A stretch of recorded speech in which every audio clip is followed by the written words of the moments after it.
Continue the profile on Theodore Roosevelt, and the things I've told you, you can just kind of go through and make sure you have it, and then we'll start and finish this up. Theodore Roosevelt was born in New York City on October 27th of 1858. He was the second of 4 children born to Theodore and Martha Roosevelt. Roosevelt's father was a glass importer, and the family was considered well-to-do. In his early years, Theodore was known for his great energy, his curiosity and determination, but he suffered from asthma, was very nearsighted, resulting in glasses at an early age. When he was 13 years old, Roosevelt was tormented, we would call that bullying now, I guess, tormented by 2 boys, and he felt ashamed because he was not strong enough to fight back even though he wanted to. Because of that, his father built him a gymnasium in the family home, and we explained that a gymnasium wasn't a basketball gymnasium, it was a workout place with weights and jump ropes and medicine balls and that type of thing. And he worked very hard and overcame his asthma, and Theodore Roosevelt also built up unusual physical strength for his size. Very strong person. After his high school years, he entered Harvard University in 1876 at the age of 18. And in 1879, prior to his graduation, he met Alice Lee, who was the daughter of a wealthy Bostonian who owned an investment firm. So he had money, getting together with money. 1 year later, on Theodore Roosevelt's 22nd birthday, the couple were married. After he graduated from Harvard in 1880, he was really unsure of what to do with his life, so he first enrolled at Columbia University Law School, but the courses didn't interest him, so he left. He then joined the Republican Party and served in the New York State Legislature.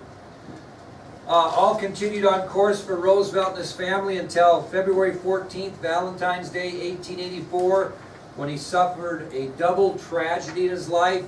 His wife died 2 days after giving birth to a daughter, and his mother died of typhoid fever. They died on the same day in the same house, just hours apart.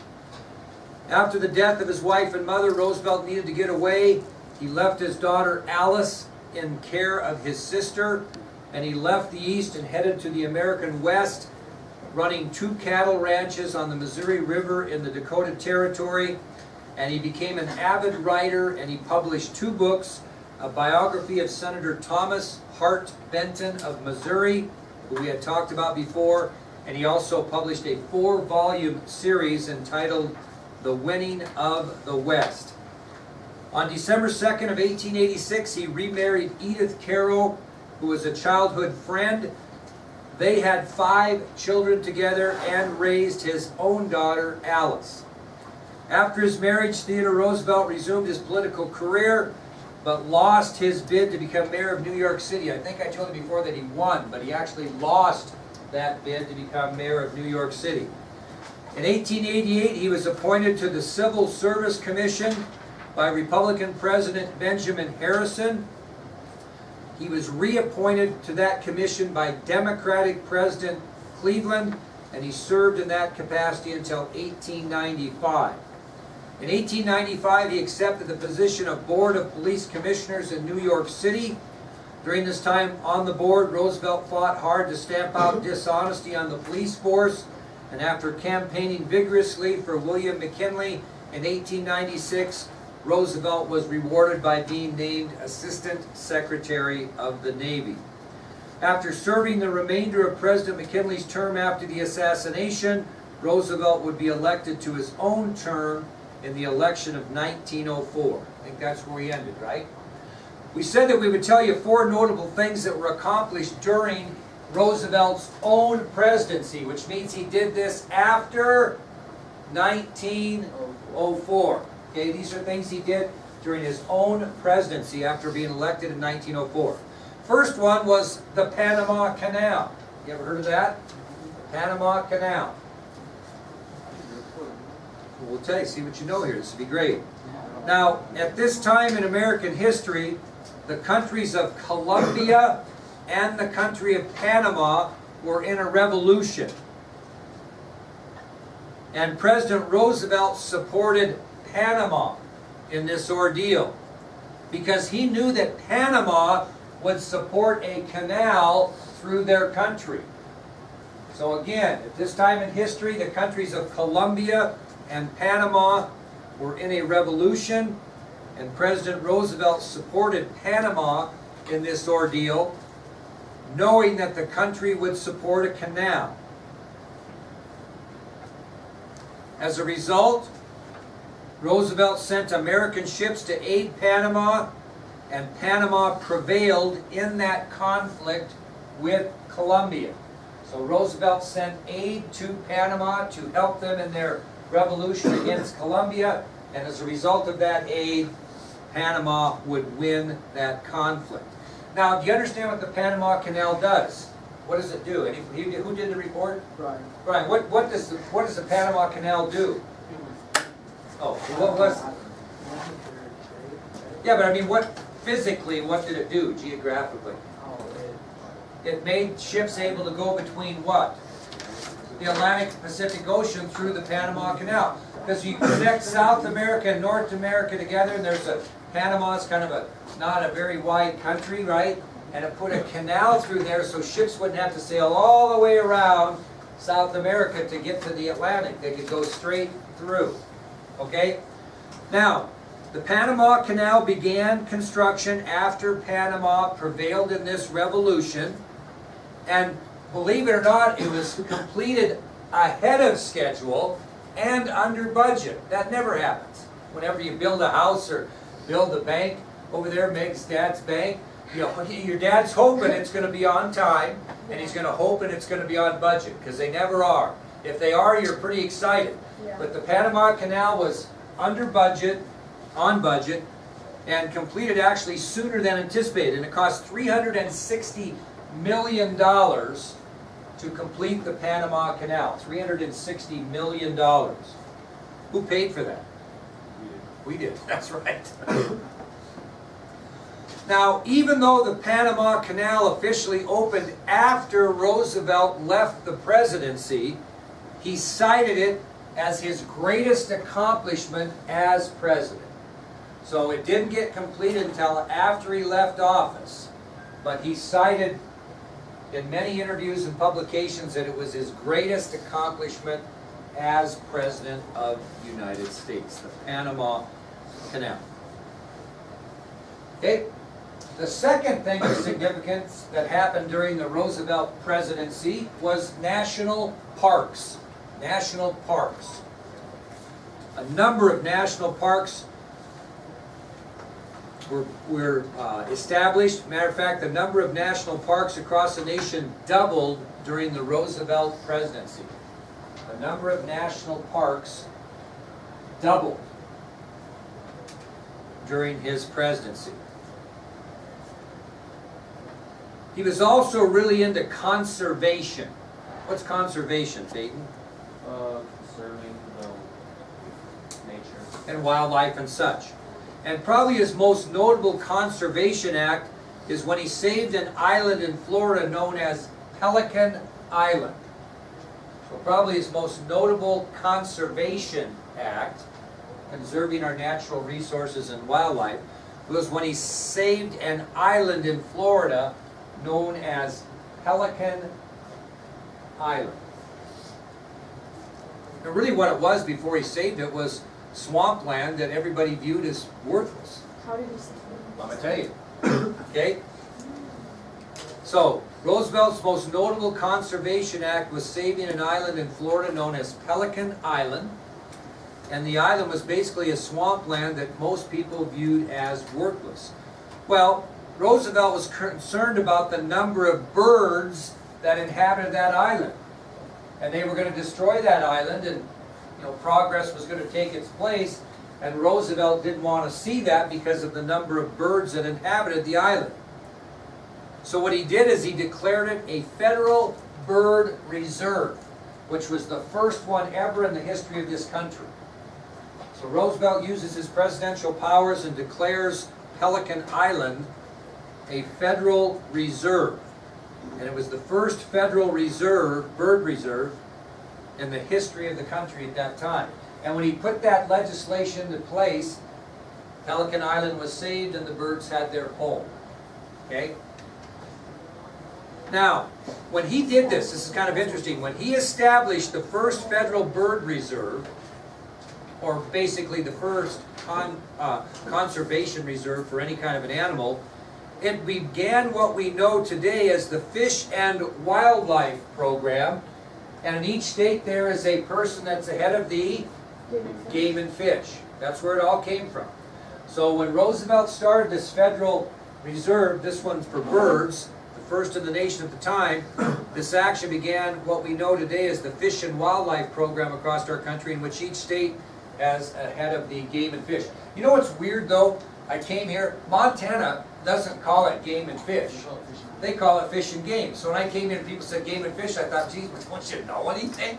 I don't know why that is, but Montana, no doubt, is Fish and Game, and Wyoming is Game and Fish. I don't know if they went by alphabetical order and one and not the other, I don't know what. I just thought that was very odd. But anyway, national parks doubled during the presidency, and conservation among wildlife became important. The third thing that Roosevelt did during his presidency was the advancement of the, quote, average person. The advancement of the average person. Advancement of the average person.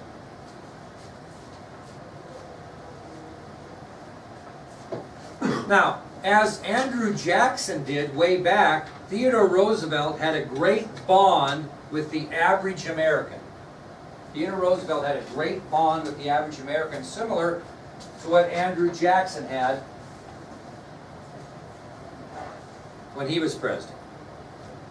Now, you don't have to write this down, but I'm just going to tell you what his philosophy was, so just listen. You can get it off the video if you want it later. He said, quote, "It is better for the working man to make enough money to support his family rather than a business making money for his company." Again, he said, it is better for the working man to make enough money to support his family rather than a business making money for his company. Which is kind of interesting that it comes from a guy that was pretty well-to-do, right? That he would care about the average man. I think he was right. Now, because of this philosophy, we start naming presidential administrations. And Theodore Roosevelt is the first man to have an administration named, and they called the Roosevelt administration the Square Deal. The Square Deal. Anybody know any other presidential administrations? What they called the Franklin Roosevelt administration? Anybody know? Pretty good. The New Deal. What they call the Harry Truman administration? The Fair Deal. What do they call the Eisenhower administration? Modern Republicanism. What do they call the Kennedy administration? The New Frontier. What do they call the Johnson administration? The Great Society. And it kind of goes on and on. We don't really name them so much now. I guess the thing you most hear about Trump is "Make America Great Again," but it's really not the name of his administration. Ronald Reagan had one. It was called Modern Republicanism. We'll talk about that. But anyway, the Square Deal was the name of Roosevelt's administration. And the fourth thing that came about as a result of Theodore Roosevelt's administration was a national symbol. A national symbol. Anybody know what that is? The eagle. Nope. Oh, What? Nobody knows? Did the eagle with the olive branch? Nope. We'll get into it. Okay, during his presidency, Theodore Roosevelt went bear hunting once in the United States. He went bear hunting in the United States. And he became frustrated because he saw no bear during his hunt. And if you know anything about Theodore Roosevelt, which we'll talk about later, he was a big hunter. Okay? So he saw no bear during this hunt. And his aides were really nervous about his frustration. So they spotted an old, aging bear. They actually captured that bear and tied that bear to a tree so that the president could kill his bear on his hunt. I'm not making this up. This is not a fable. This is true. So Roosevelt becomes frustrated. He sees no bear during his hunt. His aides get nervous. They spot an old aging bear. They capture the bear. They tie him to a tree. They rounded up the president and tried to get him to shoot his bear. How did they capture the bear? Well, I don't think it'd be that difficult, especially if he was aging. Well, Roosevelt refused. He said there's no sport in shooting a bear that's tied to a tree. And political cartoonists across the country made several cartoons about this event. And if you know political cartoonists, this is 4. No, this is 11. Yeah, the national symbol. So I don't know if you know a lot about political cartoonists, but if you open up the Northern Wyoming Daily News, you may see one sometime. And normally they're not very nice. They're pretty critical for different reasons. And haven't you seen political cartoons in your AP assignments? Yeah, and you got to kind of just diversify what those say and whatever, and just digest that. Well, anyway, a lot of political cartoonists make several cartoons about this story. Well, somebody was thinking, because a toy manufacturer asked President Roosevelt for permission to make a stuffed animal in his honor. There you go. Okay? So, as these political cartoonists the media made a big deal out of this, finally a toy manufacturer asked President Roosevelt for permission to make a stuffed animal in his honor, and he agreed. Thus, the teddy bear was established. When I went to the National History Museum this year, and I turned the kids loose, guess what was in there? The first original teddy bear. It's pretty cool. Now, not every kid saw it because I don't usually tour you through the museums, but that's just some of the things you can see. So we saw the first original teddy bear. I actually have it on the slideshow, which, depending on how time goes today, I may show you. Okay? But you'll see that teddy bear. Okay? Hey, I want you to know, whether you care or not, I have my original teddy bear that I was given when I was a kid. And I did not give it to either one of my granddaughters, from my one son or the other one. I mean, I kept it. That thing is in pristine condition. It is sitting in a nice little wooden rocking chair in my study upstairs. Never to be touched. I have my original teddy. The only thing I've ever done is I put new eyes on him because somebody pulled the eyes off. Yeah. But anyway, just so you know, it wasn't an original teddy from those days, but it was my teddy bear, and I still have it. Is that a big deal? Did you guys all have teddy bears anymore? I never had a teddy bear, but I had a blanket. Yeah, everybody's different. They went to blankets, they went to other things, but I mean, when my day, the first thing you got your kid when they were born was a teddy bear. Okay. All right, moving on with the Roosevelt profile. I mentioned that he was elected president in 1904, right? He chose not to run for re-election in 1908, chose not to run. Instead, he threw his support behind a close friend, William Howard Taft, which is on your ID sheet. So, Roosevelt chooses not to run for re-election in 1908. Instead, he's going to throw his support behind a close friend, William Howard Taft.